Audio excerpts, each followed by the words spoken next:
যে অ্যাক্টরগুলো এই কাজের সাথে জড়িত সেটা মূলত আমি ফার্ম গেটে আসার সময় আমার আমার আইনজীবী সার্জিয়া বলছে ওইটাই যে আমি আসার পথে আমার লুকিং গ্লাসের সাথে ধাক্কা লাগছিল ঘটনার দিন। লাগার পরে উনি আমাকে ডাইরেক্টলি বাস্টার্ড বলছে, এই বাস্টার্ড তুই উল্টা যেতে পারিস, পুলিশের ক্ষমতা দেখাচ্ছিস।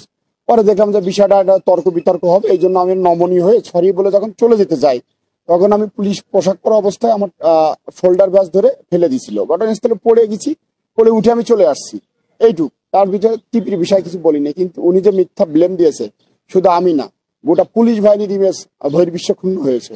আমি এর তীব্র নিন্দা এবং প্রতিবাদ, এবং আমি বিজ্ঞ আদালতের কাছে বিচার চাচ্ছি যাতে আমি ন্যায় বিচার পাই এবং অবশ্যই যেন আমি চাকরি ফেরত পাই। সেই সাথে যে মিথ্যা ব্লেম, প্রোপাগান্ড, এই সাম্প্রদায়িকতা সৃষ্টির, ধর্ম অনুভূতিতে আঘাত, এদের আমি বিচার চাচ্ছি।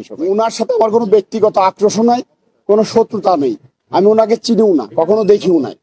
এটার সম্পূর্ণ বানোয়াট ভাবে উনি এই ব্লেমটা সৃষ্টি করেছে। আসলে প্রধান আসামি হলো লতা সমদ্দার এবং ওনার হাজবেন্ড দ্বিতীয় নম্বরে, তারপরে সংসদ সদস্য সুবর্ণ মোস্তফা আছে। জানেন যে সংসদে পর্যন্ত এই নিয়ে আলাপ আলোচনা হয়েছে। প্লাস সংসদে সুবর্ণ মোস্তফা সাহেব বলছে যে সংবিধানে কোথায় লেখা আছে যে টিপ করা যাবে না।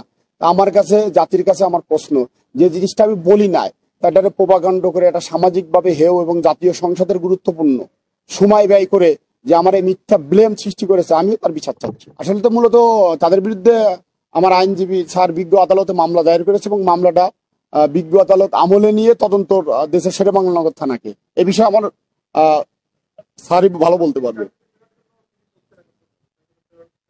আমি চাকরিতে ফেরার জন্য অলরেডি আজিজ স্যারের কাছে একটা আবেদন করেছি 5 জানুয়ারির পরে, এবং প্রশাসনিক ট্রাইব্যুনালেও মামলা চলমান আছে যাতে আমি চাকরি ফেরত পাই। অবশ্যই ইনশাল্লাহ, কারণ আমি নিরপরাধ এবং বিজ্ঞ আদালত প্রমাণ হবে যে